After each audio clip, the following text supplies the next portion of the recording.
Have you ever heard of the Citicorp building in New York City? 혹시 여러분 시티콥 시티 빌딩에 대해서 들어보셨나요? 뉴욕에 있는 빌딩인데요. Maybe not, because it's not even the tallest building in New York City. 아마 못 들어보셨을 겁니다. 심지어 뉴욕에서 제일 큰 건물도 아니거든요. It's not even as tall as the 63 building in Seoul. 심지어 서울의 63 빌딩보다도 크지 않습니다. But it's a very unique building. 근데 되게 독특한 건물이에요. And that's because this building is built over top of a church. 이 건물이요 교회 위에 지어졌거든요. So the building doesn't touch the church at all. It's around it and over top of it. 이 건물 지을 때 교회를 하나도 안 건드리고 그 교회를 둘러싼 채로 그 위에 건물이 지어졌어요. So they had to build it in a very unique way. 네, 어쨌든 이 건물은 매우 독특한 방식으로 지어졌습니다. The building is 59 stories. 59. Yeah. 빌딩이 59층이라고 하네요. And it's built on 4 stilts so that it's over top of the church. 빌딩은 4개 기둥이 있고요. 네, 그게 그 위에 기둥 위에 건물이 선 겁니다. But the stilts are not even in the corners of the building. The stilts are in the middle of each side of the building. 그 기둥은요. 보통 꼭지점에 있는데 꼭지점에 있는 게 아니라 변에 위치해 있습니다. So because the building is so unique, the calculations and the measurements for the building have to be precise. 이 빌딩이 매우 독특하기 때문에 이 빌딩을 위한 측량과 계산이 매우 중요합니다. If the measurements are not precise, then there could be big problems with this building. 그 측량이 정확하지 않으면요, 이 건물에 심각한 문제가 생길 수 있어요. So they built this building. 이분들은 이제 빌딩을 지었는데요. And all of the office workers moved into the building and started working. 모든 그 빌딩에서 근무하는 사람들이 이미 입주한 상태였어요. And then they found out that they did the calculations wrong. 그러고 나서 이제 알게 된 거예요. 이 계산이 뭔가 잘못됐다. 이 건물을 지을 때 측량이 잘못됐다는 걸 안 거예요. And it could be a big disaster. 이게 근데 큰 재앙으로 이어질 수 있거든요. If they had winds of over 100 kilometers per hour, then the building could collapse. 그 시속 100km 이상 바람이 불면은 이 건물이 무너질 수도 있습니다. Now, winds that high don't happen very often, but New York City gets hurricanes and sometimes very strong winds, so it could be very dangerous. 그 뉴욕에서는 때로 이제 강력한 허리케인이 오기도 하기 때문에 굉장히 위험한 상황이에요. So the problem was to build this building, they should have welded the building together, but instead they used bolts. 그 문제가 된 건 뭐냐면요. 이 건물을 지을 때 사실 이제 용접을 했어야 되는데 용접 대신에 나사로 조여서 이 건물을 이은 거예요. Now, the difference in the calculations between one bolt and one welding was not that much different. 사실은 나사로 조이든 뭐 용접을 하든 한 개만 했으면은 크게 그게 뭐 계산에 착오가 생기진 않아요. But there are over 200 bolts in this building. 근데 이 건물에는요 200개가 되는 나사로 조여져서 만들어졌거든요. So when you times that one small calculation by 200 bolts, then it becomes a big problem. 근데 하나였을 때 문제가 안 되는데 200개가 되니까 이게 큰 문제가 되는 거예요. 작은 차이가 이제 큰 차이가 된 거죠. Now, thankfully, they figured out the problem before there was a big disaster.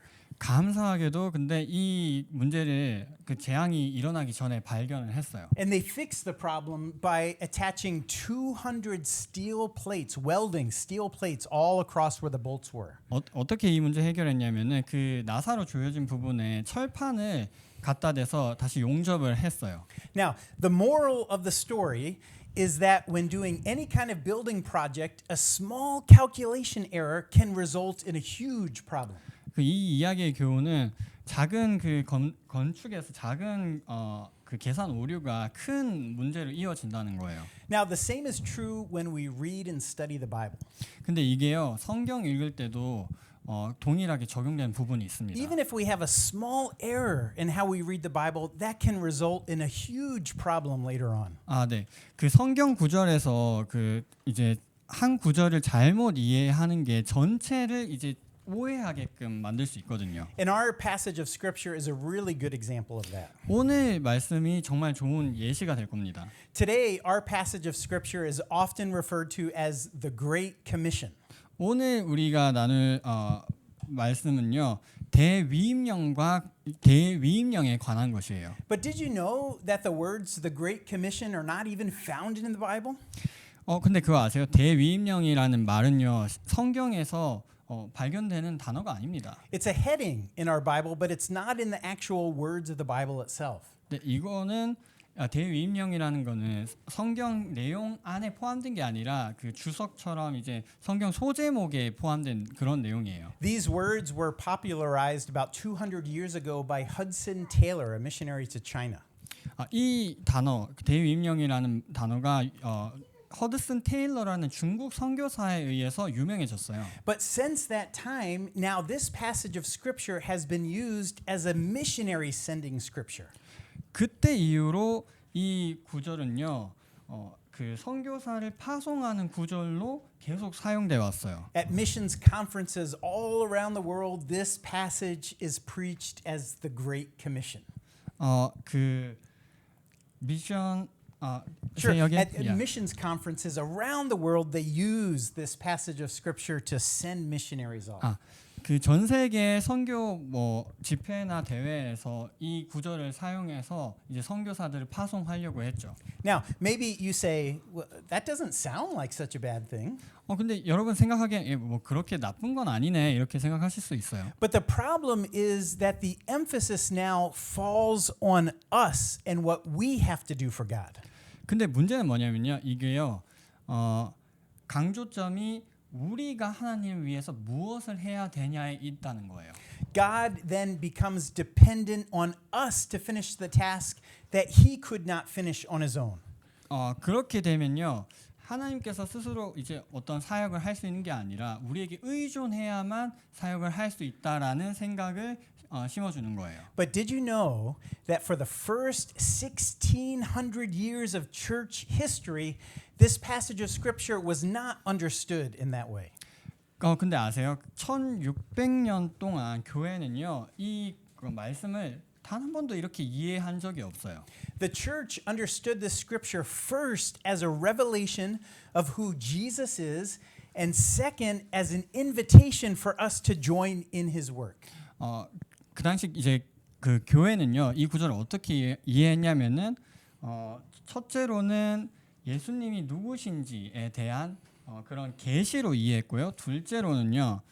이것이 그리스도의 사역으로의 초대로 이해한 거예요. Now, this shouldn't be surprising to us because we know one of the first questions we always ask of Scripture is, what does this teach me about the character of God? 이 부분이 여러분에게 놀라운 것이 아닐 텐데요. 성경 읽을 때 하나님 성품에 대해 질문하면서 우리가 읽어야 한다는 것을 우리가 이미 알기 때문이에요. When we ask this question first, then we rightly place the emphasis on God, and we don't get sidetracked into making this about us. 그렇게 함으로써 우리가 할 수 있는 것으로 이제 시선이 분산되는 게 아니라 하나님께 집중할 수 있는 거죠. So remember, the Bible is first a revelation of God Himself to us. 하나님은요 성경을 통해 자신을 우리에게 나타내신다는 걸 기억하시기 바랍니다. So let's read the passage of Scripture together. 네, 이 구절을 함께 I'm going to 읽어보겠습니다. read it all in English first, and then we'll read it all in Korean after that. 네, 목사님께서 먼저 영어로 전체 구절 읽으시고 그다음 한글로 제가 읽겠습니다. Then the 11 disciples went to Galilee, to the mountain where Jesus had told them to go. When they saw him, they worshipped him, but some doubted. Then Jesus came and said to them, "All authority in heaven and on earth has been given to me. Therefore, go and make disciples of all nations, baptizing them in the name of the Father and of the Son and of the Holy Spirit, and teaching them to obey everything I have commanded you. And surely I am with you always, even to the very end of the age." 11제자가 갈릴리에 가서 예수께서 지시하신 산에 이르러 예수를 배웁고 경배하나 아직도 의심하는 사람들이 있더라.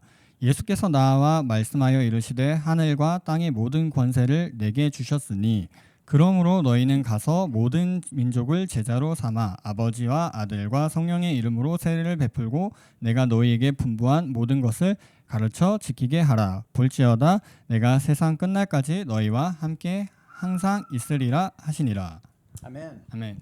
So let's ask the question, what does this passage of scripture teach me about the character of God? 질문 하나 드리겠습니다. 이 구절이 우리에게 하나님의 성품에 대해서 어떤 것을 가르치고 있나요? Let's go to the last verse, verse 20. 마지막 구절인 20절로 한번 가보겠습니다. The very last words of the whole book of Matthew, Jesus gives us an amazing promise.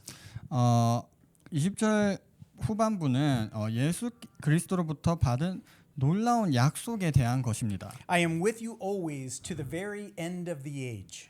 내가 너희와 항상 세상 끝날까지 너희와 항상 함께 있으리라. In fact, the whole book of Matthew is built on this promise. 사실은 마태복음 전체가 이런 약속 위에 세워진 것입니다. Because at the very beginning of the book of Matthew, before Jesus was ever born, Jesus was referred to as Emmanuel, God with us. 마태복음의 아주 초반부부터요. 심지어 예수님께서 태어나시기 전부터 예수님은 임마누엘로 언급됩니다. 그것은 하나님이 우리와 함께 하신다는 뜻이죠. So the very beginning of the book and now the very end of the book has this very same promise. 마태복음의 초반부와 또 마태복음의 후반부가 함께 I forgot what you said. Sure, the very beginning of the book and end of the book has the same promise. 네. 마태복음 초반부와 후반부가 같은 약속을 하고 있는 거예요. And this is a direct fulfillment of Isaiah 7:14, which says, "Therefore, the Lord himself will give you a sign. The virgin will be with child and will give birth to a son and will call him Emmanuel." 네. 이것은 이사야서 7장 14절에서 나타난 직접적인 그런 성취에 대한 내용입니다. 그러므로 주께서 친히 징조를 너희에게 주실 것이다. 보라 처녀가 잉태하여 아들을 낳을 것이요 그 이름을 임마누엘이라 하리라. So at the very beginning of the book, Jesus is identified with God's presence. 마태복음 초반에서요. 예수님을 하나님의 임재와 동일시했습니다. But listen to this. 그러나 한번 들어보세요. This is not just something that God does. This is literally who Jesus is. This is his very character. 이 임재가요. 그 하나님이 하신 행위에 대한 것이 아니고요. 단순히 이것은 하나님의 성품, 예수님이 누구신지에 대한 것입니다. Now, it's interesting to note that this Greek phrase in this verse has a little different nuance than the English or the Korean. 이 부분에 대해서 여러분이 아시면 좋을 게 있습니다. 이게 그리스어 원문과 또 한국어, 영어로 번역된 내용과 좀 뉘앙스가 다른 게 있습니다. So, in English and Korean, it says, "I am with you always." 영어랑 한국어에서는요, 나는 너희와 항상 함께 한다라고 하죠. But the Greek says, "I am with you the whole of every day." 근데 이제 그리스어 원문에서는요, 내가 너희와 모든 순간 함께한다라고 얘기해요. Maybe you say, that kind of sounds like the same thing, Pastor Tim. 여러분 듣기에는 이렇게 느낄 수 있어요. 뭐 그냥 똑같은 것 같은데. And it is pretty much the same thing. 네, 그렇습니다. 꽤 비슷한 부분이에요. The difference is that in the Greek, the nuance is that it's saying every day, right? In the details of every little day, I am with you. 근데 그 차이가 뭐냐면요. 그리스어에서는요.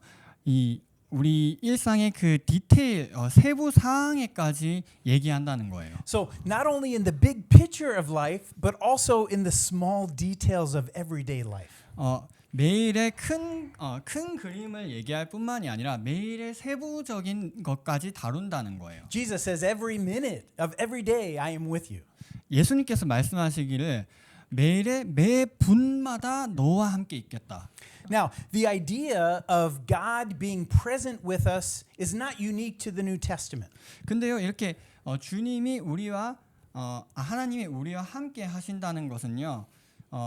새로운 개념이 아닙니다. We see this promise over 114 times in the Old Testament. 이 부분은요 구약 성경에서요 114번이나 비슷한 약속을 발견할 수 있어요. But remember, in the Old Testament, God's presence had to be mediated. 그런데 기억하세요. 그 구약 성경에서는요 하나님의 임재가요 다양한 방식으로 중재가 돼요. So, for example, Moses was one of the mediators of God's presence. 예를 들어 보면요 모세가요 하나님의 임재에 대해서 중재자로 있었죠. So, if you remember, Moses would meet with God face to face, and when he would come out of meeting with God, his face would be shining. 모세가요 하나님을 뵙고 나서요 그 모세가 나왔을 때 백성 앞에 섰을 때 그 후광 광채를 띠고 얼굴에 광채를 띠고 다시 나왔죠. But the people were afraid of Moses' face shining, so Moses had to put a veil over his face so the people would not be afraid. 근데 이제 그 광채를 본 이제 이스라엘 백성들은요 두려워했어요. 그래서 모세가 그 위에 수건을 쓰고 이제 그 백성들이 두려워하지 않게끔 했죠. So that's actually kind of like a double mediator, right? Because Moses was mediating God's presence, but even that was too much for the people, so the veil was the second mediator. 첫 번째 중재자는 바로 모세였죠. 그리고 근데 그 모세의 그 존재 자체도 백성들이 감당하기 너무 어려웠던 거예요. 그래서 두 번째 중재가 바로 이제 그 모세가 쓴 수건인 거예요. But God's presence was also mediated through the tabernacle and later the temple. 네. 그리고 하나님께서는요 중재자로 또 매개체로 성막을 두셨어요. 그리고 이게 나중에는 성전이 되죠. In Exodus 25:8, God speaks and he says, "Then have them make a sanctuary for me, and I will dwell among them." 출애굽기 25장 8절에 하나님께서 이렇게 말씀하시죠. 그들이 나를 위해 성소를 짓게 하라. 그러면 내가 그들 가운데 거하리라. Now, when the temple was built many years later under King Solomon, 솔로몬 이후 이제 성전이 지어졌을 때는요. there's an interesting Bible story that talks about the glory of God filling the temple. 흥미로운 이야기가 있는데 하나님의 영광이 성전을 채우는 그런 이야기가 있어요. And the cloud of God's presence was so thick that the priests couldn't do any work. 그 하나님의 could you say again? Sure. The cloud of God's presence was so thick that the priests couldn't do any work. 하나님의 임재를 나타내는 그 구름이요 너무 두껍고 짙어가지고요 그곳에 있는 제사장들이 어떤 것도 할 수 없었어요. So we see God's presence being mediated through the temple and even through the cloud that was in the temple. 여러분 보시다시피 이렇게 하나님은 이제 성전을 통해서 그리고 성전의 구름을 통해서 그 중계 매개체를 통해서 만나셨죠. So at the same time God's presence was revealed, it was also concealed. 하나님은 자신을 나타내시면서 또 동시에 자신을 감추십니다. But listen to what the apostle John says in John 1:14. 근데 사도 요한이 말하는 거 한번 들어보면 좋을 것 같아요. 요한복음 1장 14절에 이렇게 말합니다. The word became flesh and made his dwelling among us. 말씀이 육신이 되어 우리 중에 거하신다. This Greek word for made his dwelling literally means tabernacled. 여기서 이제 그리스도로 거한다는 게요. 문자적으로는 무엇을 의미하냐면 성막을 치다라는 의미예요. So the word tabernacled among us.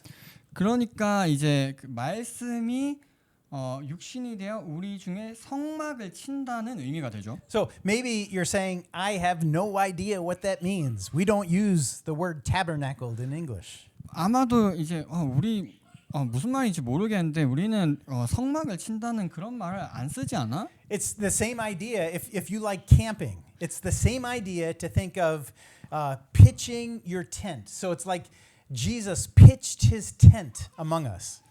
그런데요 이게요 그 캠핑에서의 우리가 하는 것과 동일한 개념입니다. 예수님께서요 텐트를 치시는 거예요. So in the Old Testament, God dwelt in the tabernacle, but in the New Testament it says Jesus tabernacled among us. 구약에서는요 하나님이 성막을 치시는데요. 신약에서는 could you say Sure, this? yeah. In the Old Testament, God dwelt in the tabernacle. 예. 구약에서는요 하나님께서 성막 안에 거하시죠. But in the New Testament, the Bible says Jesus tabernacled among us. 근데 새 신약에서는요 예수님께서 우리 가운데에서 성막을 치시는 거예요. You see, now Jesus describes himself as the tabernacle or the temple. 이제 예수님께서는요 성막과 또는 성전으로서 이제 지어지신 거예요. And since we're being built together in Christ, we also have a part in God's temple.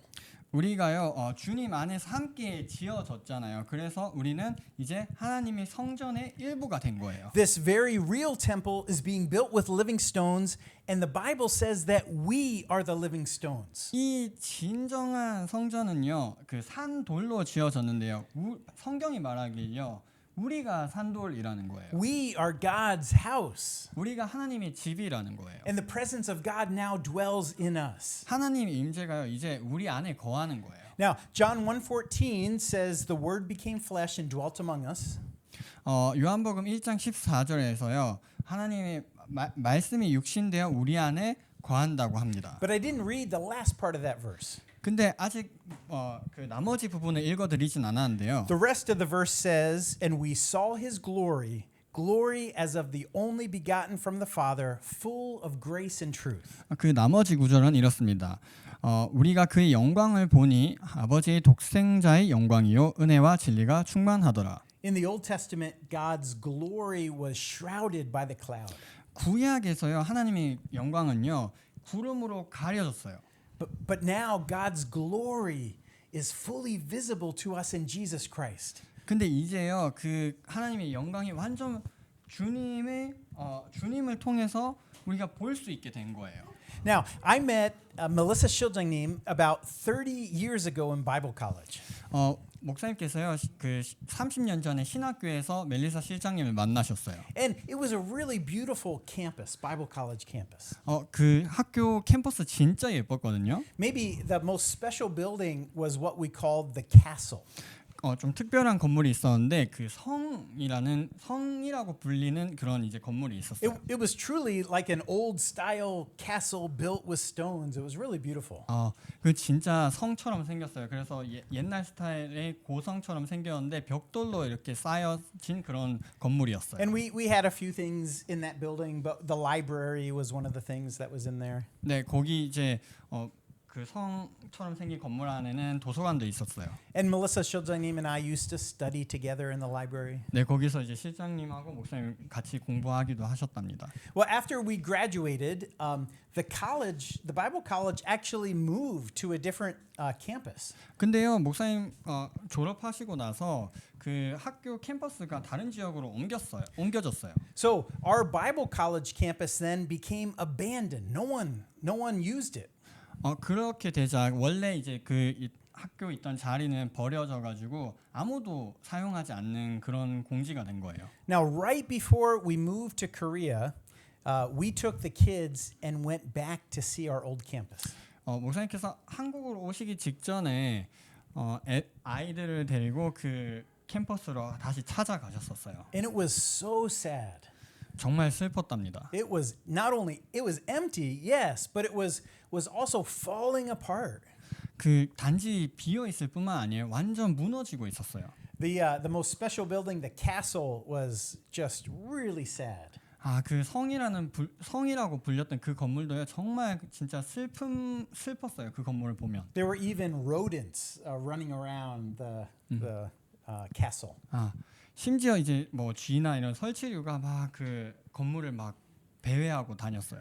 And we realized that the thing that made the Bible college so special was not the buildings, but it was the people that were there. 그 건물을 그 학교를 특별하게 만들었던 건 뭐냐면 건물이 아니라 바로 그곳을 채우는 사람이라는 것을 이제 알게 됐어요. The students, the teachers. 학생과 선생님들. There was like real life in that Bible college. 그들이야말로 이 학교의 진정한 생명이었던 거죠. So it's similar. This is kind of similar to what we're talking about with the temple. 이것은요 오늘 우리가 성전에 대해서 얘기하는 것과 매우 유사한 부분이 있습니다. The thing that made the Old Testament temple so special was not the beautiful building and the stones. It was actually God's presence that dwelt in the temple. 그 성전이 특별한 건요. 그것에 이제 뭐 아름다움, 외적 아름다움 이런 것 때문이 아니라요. 바로 하나님의 임재 때문입니다. So in the New Testament now, Christ's Spirit dwells with us, not in the temple. 신약 성경에서는요. 하나님의 임재는요. 이제 더 이상 성전이 아니라 우리에게 거합니다. You see, the Old Testament promise of God's presence has been specifically and completely fulfilled in the person of Jesus Christ. 구약에서요. Could you say this again? Oh, sure. Yeah. The Old Testament promise of God's presence has been specifically and completely fulfilled in Jesus Christ. 그 하나님의 임재에 대한 그 구약에서의 약속은요. 예수 그리스도 안에서 정말 구체적이고 완전하게 성취되었어요. The promise is given to us through the death, the resurrection, and ascension of Jesus Christ. 이 약속은요. 주님의 죽음과 부활과 승천을 통해서 우리에게 주어졌어요. This is the promise of his direct and unmediated presence. 하나님은 직접적이고 또 중재 없는 임재에 대해서 약속하셨어요. Now, in our passage of scripture, the disciples had just experienced a horrific trauma. 오늘 본문에서요. 제자들은요. 정말 끔찍한 트라우마를 막 겪었어요. One of their own had just betrayed Jesus, 그들 중에 한 명은요. 예수님을 배반했죠. and all of them had denied Jesus in one way or another. 나머지는 이제 그냥 예수님을 이런저런 방식으로 부인했죠. Jesus had just been crucified. 예수님 그분 당신은 십자가에 막 못 박히셨어요. And now in Matthew 28 verse 17, when Jesus was with them, the Bible says that some of the disciples doubted. 마태복음 28장 17절에서는요. 제자들 중 일부는 막 예수님이 실제 계셨음에도 불구하고 의심을 계속하고 있었어요. So to receive the promise of Christ's presence was nice, but it was not enough. 근데 그런 임재에 대한 약속을 받는 것은요. 좋은 일이지만 충분하진 않다는 것을 보여줍니다. So let me explain. 네, 설명드리겠습니다. So every single day, Misha is with Mark and Ellen.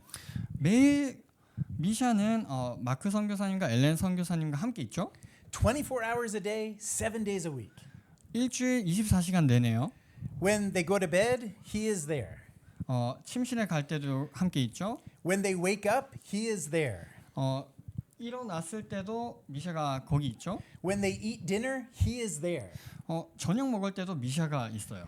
When they come to worship, he is there. 네, 이렇게 예배 드리러 올 때도 미샤는 함께 왔어요. In fact, he's here right now. He's walking around screeching and making happy noises. 네, 미샤 지금도 여기 있는데요. 행복한 소리를 내면서 지금 막 주변을 돌아다니고 있습니다. Maybe the only time he's not with them is when he's taking a nap. 아마도 이제 함께하지 않는 시간은 그냥 미샤 낮잠 잘 때가 아닐까요? Now, that's not a bad thing. 그 뭐 나쁜 건 아니죠. And I'm sure that Misha's presence brings Mark and Ellen and the whole family a lot of joy.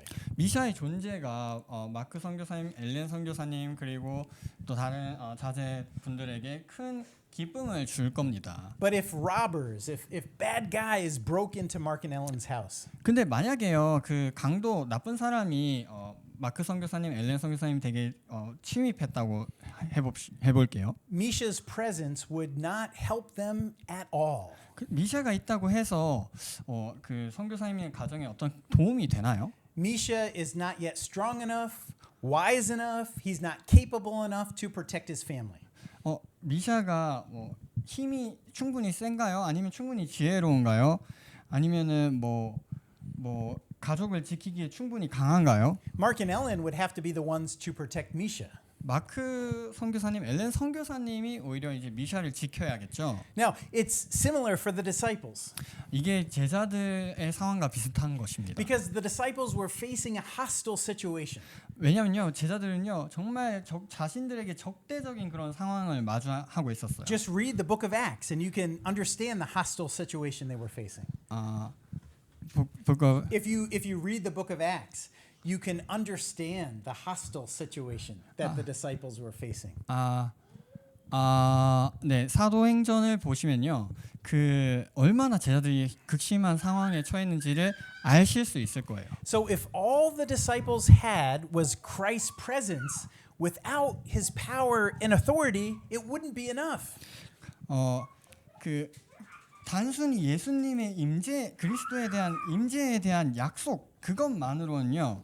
제자들이 이런 그 어려움을 극복하기에는 충분하지 않았어요. So that's why Jesus tells his disciples in verse 18, all authority has been given to me in heaven and on earth. 그렇기 때문에 예수님께서 제자들에게 18절에서 이렇게 말씀하셨어요. 하늘과 땅의 모든 권세를 내게 주셨으니. Now, maybe you ask, who gave Jesus the authority? 여러분들 아마 물으실 거예요. 누가 그럼 예수님에게 이런 권세를 주었지? Jesus tells us many times in the Gospels. 예수님은 복음서를 통해서 여러 번 이거에 대해 말씀하셨어요. In John 3:35, Jesus said, "The Father loves the Son and has given all things into his hand." 요한복음 3장 35절에요. 내 아버지께서 모든 것을 내게 주셨으니 아버지 외에는 아들을 아는 자가 없고. 네. Not some things, not a limited amount of things, but the Bible says all things. 네. 그냥 어떤 일부만 준 게 아니라요. 또 제한된 어떤 걸 준 게 아니라요. 정말 모든 걸 준 거예요. So God the Father gave all things to God the Son. 하나님께서는요. 그 모든 것들을 자신의 아들에게 주신 거예요. Now, this can be a little bit confusing. 이거 좀 헷갈리실 수도 있는데요. Because we know that Jesus has always been God. 우린 알잖아요. 예수님이 항상 그 신이셨다는 걸, 하나님이셨다는 것을. So hasn't Jesus always had all power and authority? 그러면은 예수님이 항상 그런 권세와 힘이 있으셨던 거 아닐까요? I mean, we know that the Bible says that Jesus was the Word, and the Word was with God, and the Word was God, and all things were created by the Word.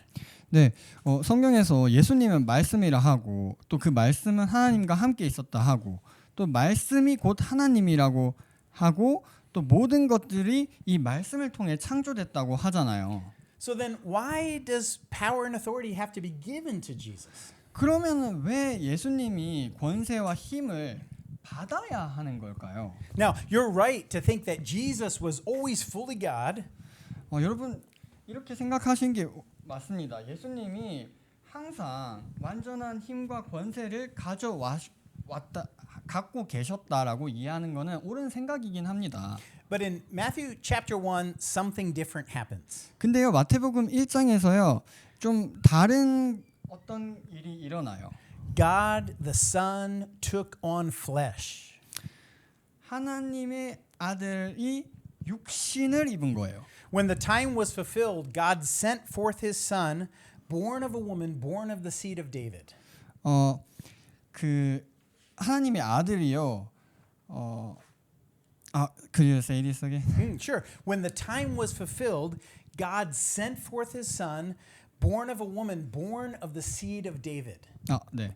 그 때가 참에 하나님이 아들을 여자의 후손이자 다윗의 자손으로 우리에게 보내신 거예요. Jesus died for our sins according to the scriptures. 예수님께서는 우리 죄를 위해서 말씀에 따라 죽으셨죠. He was buried 장사되셨죠. and he rose again on the third day according to the scriptures. 네. 3일 되는 날에 일어나셨어요. 부활하셨어요. And our passage Matthew 28 occurs right before Jesus ascends into heaven.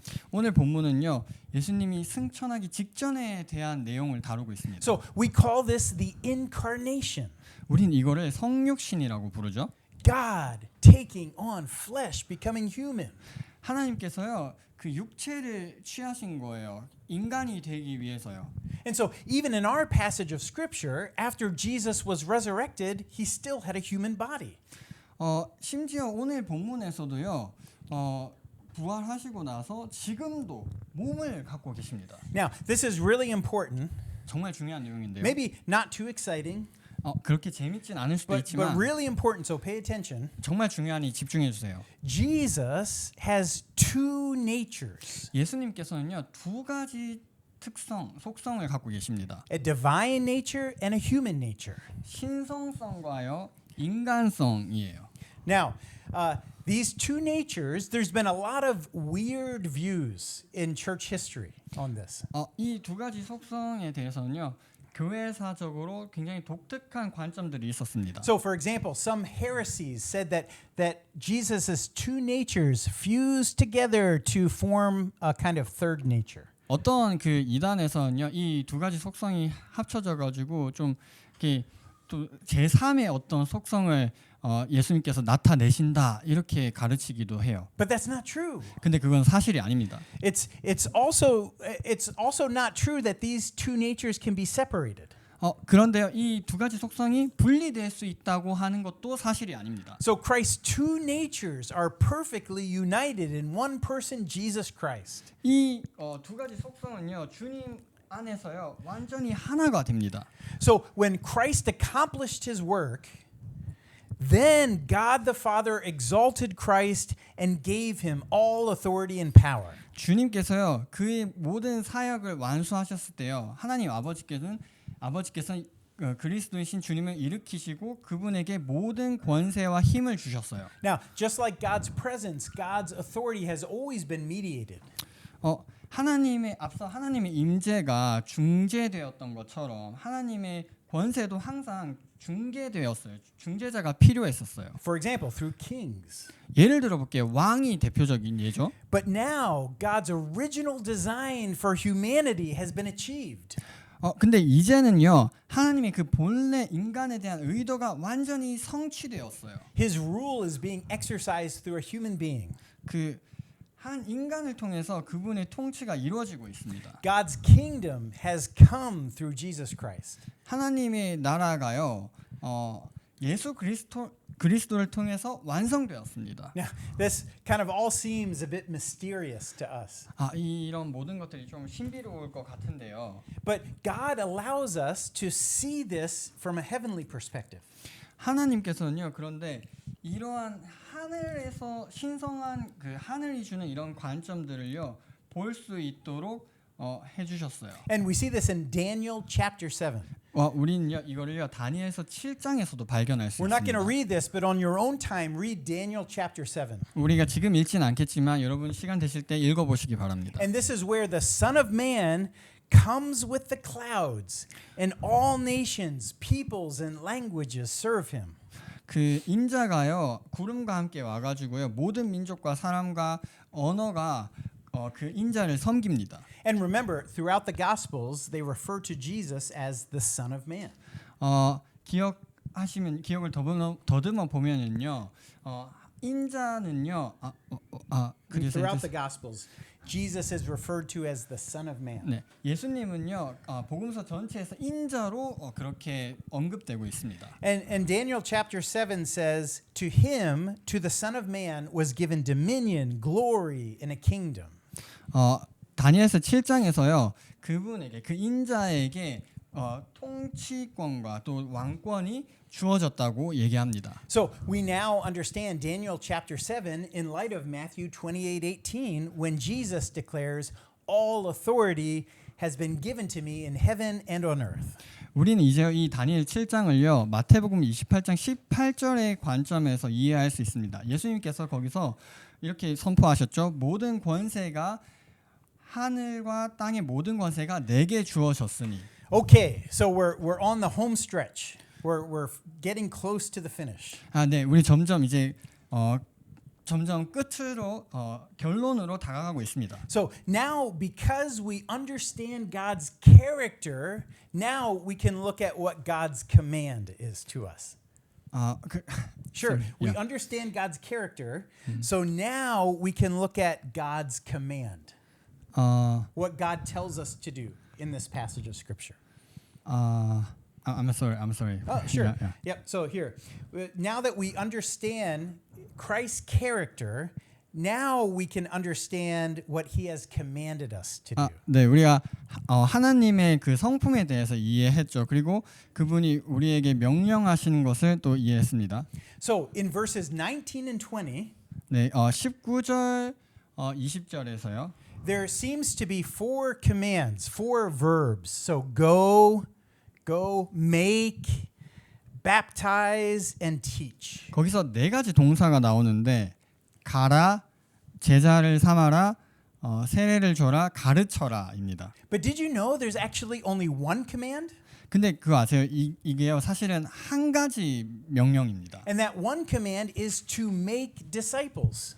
그 한 가지 명령은 뭐냐면요 제자를 삼으라는 거예요. The other verbs actually only modify or explain the one command of make disciples. 다른 동사들은요 이 제자 삼으라는 것을 설명하기 위해서 수정된 것들입니다. So when Jesus says baptizing them in the name of the Father, the Son, and the Holy Spirit, and teaching them to observe all that I have commanded you, these are explaining make disciples.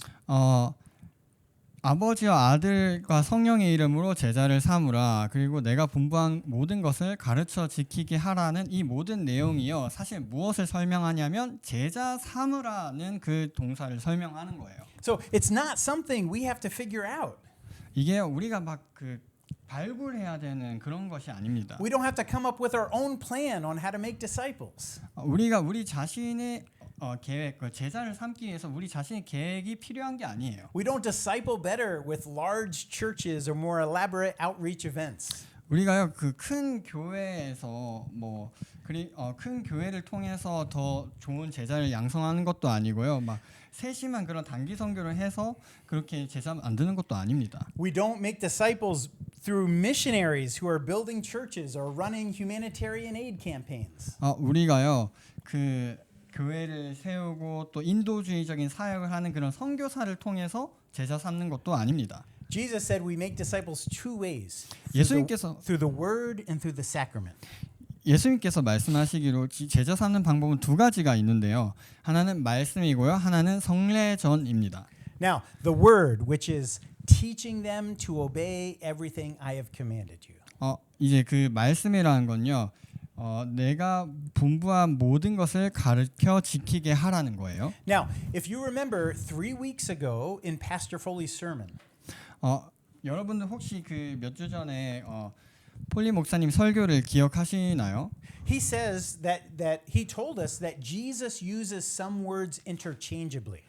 예수님께서요 어떤 특정 단어들을요 서로 바꿔서 교차하면서 사용하셨죠. So, for example, Jesus uses the word obey, keep, receive, believe in me, abide in me, all interchangeably. 예수님께서요 순종하라, 지켜라, 그리고 받아들여라, 그리고 믿어라, 나를 믿어라, 내 안에 거하라 이것을 이제 사용하셨죠. And also the word commands. Jesus uses that interchangeably with my teachings, my words, my commands. 네, 예수님께서 또한 명령이란 말도 쓰셨는데 이것을 가르침, 내 말과 동일한 의미로 쓰셨습니다. Now, just a reminder, this is not what I think. It's not because I think the word should be interchangeable. This is how Jesus used them. 그 여러분에게 그냥 말씀드리는 건데 이게 제가 그렇게 생각해서가 아니고요. 예수님께서 실제로 이런 방식으로 단어들을 사용하셨습니다. So, let's try this. If we use those words interchangeably, we could say teaching them to abide in my words. 저희가 이제 뭐 이것을 이렇게 서로 교차해서 말을 하면요. 내가 분부한 모든 것을 가르쳐 지키게 하라가 내 안에 거하도록 가르쳐라가 됩니다. Or we could say teaching them to believe in my words. 혹은 내 말을 믿도록 가르쳐라 이렇게 교차가 됩니다. Or we could say teaching them to receive everything I have commanded you. 또는 이제 내가 분부한 모든 것을 받아들이도록 가르쳐라 이렇게도 교차가 되죠. 똑같이 사용이 될 수 있죠. Essentially, what we're saying is that Jesus is telling his disciples to hold on tightly to everything he has said and taught. 본질적으로요. 이게 지금 말하는 게 뭐냐면은 To hold on tightly to everything Jesus has said and taught. 예수님께서 가르치시고 또 말씀하셨던 것에 모든 것에 딱 붙들고 붙어 있으라는 거예요. And I think this is the definition of faith, right? To hold on tightly to Jesus and everything he has taught. 제 생각엔 이게 바로 믿음의 정의인 것 같습니다. 뭐 예수님과 그분이 가르치신 것을 굳게 붙드는 것을요. But Jesus also says that we make disciples by baptizing. 근데요, 예수님께서는요, Sure. I'm sorry. Jesus says that we also make disciples by baptizing. 예수님께서는요, 우리가 또한 세례를 줌으로써 제자를 삼는다고 So 말씀하십니다. disciples aren't made by going forward on an altar call. 제자가 되는 건요, 제단 앞으로 나온다고 해서 혹은 제단 앞으로 나온다고 해서 제자가 되는 것은 아닙니다. Disciples aren't made by praying the sinner's prayer. 제자가 죄인들의 기도를 드린다고 해서 제자가 되는 건 아닙니다. The Bible says through baptism we are buried with Christ into his death. We are raised to new life and we are given the gift of the Holy Spirit to remind us of Christ's words and teachings and to reveal them to us fully. 성경이 말하기를요. 제자가 되는 것은 바로 이제 이 세례를 통해서 제자가 되는 것입니다. Again, this is hard for us to understand because baptism seems like something we do. 이 부분 좀 이해하거나 받아들이기 어려울 텐데요. 이 세례라는 게 사실은 우리의 행위와 관련이 있다고 생각할 수 있잖아요. Right? First we get saved and then we get baptized so we can publicly declare our faith. 우리가 먼저 이제 구원을 받고 그 다음에 이제 세례를 받은 다음에 우리가 공개적으로 우리 신앙을 믿음을 이렇게 나타내는 게 순서라고 생각하잖아요. But that is not how the Bible describes baptism at all. 근데 이게 성경에서 세례에 대해서 설명하는 방식이 아닙니다. Baptism is a gift of God. 그 세례는요 하나님의 선물입니다. It's not something that we do, it's something that God does to us. 세례는요 우리가 하는 어떤 게 아니라 하나님이 우리에게 하시는 거예요. Now, one person described making disciples as the work of one beggar pointing another beggar to bread.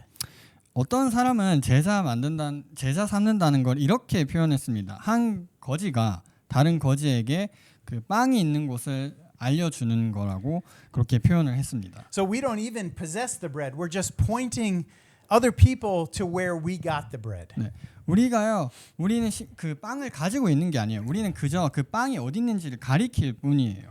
The hardest part of making disciples is to get out of the way and let God do his work. 제자 삼는 것 중에 가장 어려운 부분은 뭐냐면 우리가 앞서 나가지 않고 하나님께 맡겨 드리는 거예요. That's what Christ is inviting us to. He's inviting us to be a part of the work that he's already doing. 그것이 바로 예수 그리스도께서 우리를 초대하시는 이유예요. 곧 하나님께서 이미 하고 계신 일에 우리가 동참하는 겁니다. Now, I don't know if you noticed this, but in Matthew chapter 28, everything seems upside down. 여러분들 이거 아실지 모르겠지만 마태복음 28장에 모든 것들이요 좀 앞뒤가 안 맞는 것 같아요. The disciples, for example, they weren't the victorious type. 예를 들면 제자들이요 그렇게 승리자가 아니었잖아요. They were with Jesus on the mountain and they were doubting. 예수님이랑 산에 있었는데도 여전히 의심하고 있었던 게 제자들이었어요. And just a few verses earlier, the elders and the Roman guards were conspiring to lie about Jesus' resurrection. 이 구절에서 좀 더 앞선 구절에서는요 장로들이요 그 로마 군병들이랑 막 음모를 꾸며가지고 예수님의 부활에 대해서 막 거짓말을 해요. Remember, they said the guards were sleeping and the disciples stole Jesus' body. 그 로마 군병들이 잠들 때 제자들이 예수님의 그 시체를 훔쳐갔다 막 이렇게 거짓말을 했잖아요. And this false story seems to have the upper hand. 근데 이 가짜 이야기가 어떻게 보면 좀 더 신빙성 있어 보이기도 합니다. And now Jesus is declaring his total authority, but he's doing it on an obscure mountain in front of only 11 people. 그런데 이제 예수님께서는요. 이 모든 권세를 선포를 하고 계세요. 근데 그걸 어디서 하시냐면은 갈릴리의 어떤 외딴 산에서 오직 그 11 제자 앞에서만 그렇게 하고 계셨어요. It seems anticlimactic and it seems upside down. 좀 뭔가 그 김 빠지는 느낌이 듭니다. 좀 그 앞뒤가 안 맞는 것 같아요. But remember, this has always been the way that Jesus has worked. 근데 기억하십시오, 여러분. 이것이 바로 예수님께서 항상 일하시는 일해 오셨던 방식입니다. He doesn't work according to the ways and the standards of this world. 주님께서는요 세상의 방식과 세상의 기준에 따라서 일하지 않으세요. His ways are totally different than our ways. 그분의 하나님의 방식은요, 그분의 방식은요 우리의 방식과 완전 다릅니다. In John chapter 13, Jesus washes the disciples' feet. 요한복음 13장에서 예수님께서요 제자들이 발을 씻기세요. But the story starts out much differently than you would think. 근데 그 이야기가 우리 예상과는 완전 다른 게 전개가 되죠. The Bible says when Jesus knew the Father had given all things into his hands, he took a towel, girded himself and began to wash the disciples' feet. 성경은 이렇게 말하고 있습니다. 예수님께서 아버지로부터 권세를 받고 나서 수건을 챙겨서 제자의 발을 씻긴다고 했습니다.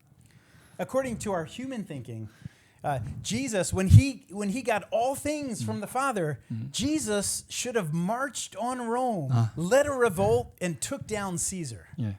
인간적인 생각으로는 이런 모든 권세와 힘을 가졌으니까 이제 로마로 이렇게 가서 그 반란을 일으켜서 시저를 이렇게 끌어내려야 될 것 같은데요. He should have at least humiliated the Pharisees and the scribes. 적어도 바리새인이나 서기관들을 부끄럽게 해야 될 것 같은데요. And of course, he should have put a stop to all of this cross business. 당연히 그분이 십자가에 달리셔서도 안 됐는데요. But instead, he took on the role of a servant, washed the disciples' feet, the same disciples who would later betray and deny him.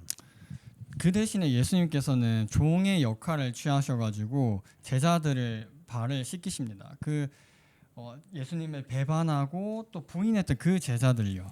In John chapter 13, we see the true power and authority of Jesus on display. 요한복음 13장에서요 우리가 진정한 예수님의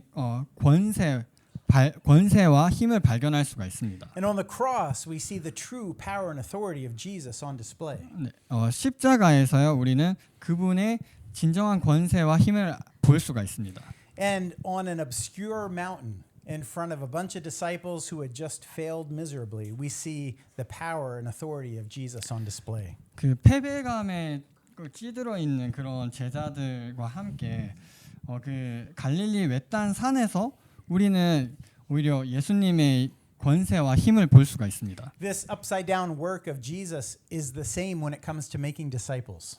이런 그 예수님의 그 앞뒤 안 맞는 것 같은 사역이요 제자를 삼는 일에서도 동일하게 발견됩니다. We think if we can just apply enough money and power and freedom, then we could make disciples a whole lot better. 우리는요 그냥 돈, 힘, 권력 이런 것들을 적용을 하면 제자를 만드는데 성공할 수 있다고 생각해요. But God always works through His Word. 그런데 하나님께서는 항상 그분의 말씀을 통해서 일하십니다. And in most cases, that seems weak and insufficient to us. 근데 그 대부분의 경우는 우리에게 좀 부족해 보이고 연약해 보입니다. But that is what Jesus says is powerful and effective. 근데요, 그게요 예수님께서 말씀하시는 강력하고 효과적인 방식이에요. 제자를 만드는 데 있어서요. Now, remember then that Christ's presence is not dependent on how you feel. 여러분 기억하십시오.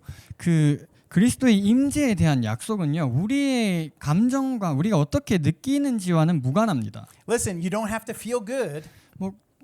좀 좋은 감정을 굳이 느낄 필요가 없습니다. You don't have to feel happy. 막 행복해할 필요가 없어요. You can't use your emotions to determine whether God is with you or not. 하나님이 우리와 함께 하신다는 것을 우리의 감정을 바탕으로 판단할 수 있는 게 아닙니다. The Bible tells us that God's presence is a gift that's given to us in the person of Jesus Christ. 하나님의 임재는요, 성경이 말하기를 하나님의 임재는요, 그리스도 안에서 우리에게 주어진 선물입니다. His name is Emmanuel. 그분의 이름은 임마누엘입니다. Through his death, resurrection, and ascension, we are given the gift of unmediated access to God himself. 그분의 죽음과 부활 그리고 하나님께로 승천을 통해서 우리는 하나님께 중재자 없이 직접 나아갈 수 있는 그런 선물을 받았습니다. Now, Jesus also promises us his presence in the Lord's Supper. 주님께서는요 또한 자신의 약속을요 성찬에서도 나타내셨습니다. Now, we know that God is present everywhere, but God gives us a special promise as it relates to the Lord's Supper. 우리는 알죠. 하나님이 어디에나 계신다는 걸요. 그런데 이 성찬에서의 임재는 특별합니다. Christ has attached his word to the elements. 그리스도께서는요 자신을 자신의 말씀을 어떤 요소들에 대입을 하셨어요. 연결을 하셨어요. He said, "This is my body. This is my blood, which is given to you." 예수님께서 이렇게 말씀하시죠. 이것은 너희를 위한 내 몸이다. 이것은 너희를 위한 내 피다. 이렇게 말씀하셨습니다. Now, we don't have to fully understand it, 우리가요 이걸 완벽하게 이해할 필요는 없습니다. but we can trust that the promises of God are true. 그런데요 우리는요 이 하나님의 약속이요 진짜라는 것을 믿을 수가 있습니다. And that if we partake of the bread and the juice today, it is more than just a reminder of Christ's sacrifice. Christ is truly present with us. 오늘 우리가 이 성찬 빵과 잔에 참여할 때 그것이 단지 그냥 예수님 희생을 기억하는 게 아니라요 그리스도께서 실제로 우리와 함께 하신다는 것을 의미합니다. Amen. 아멘.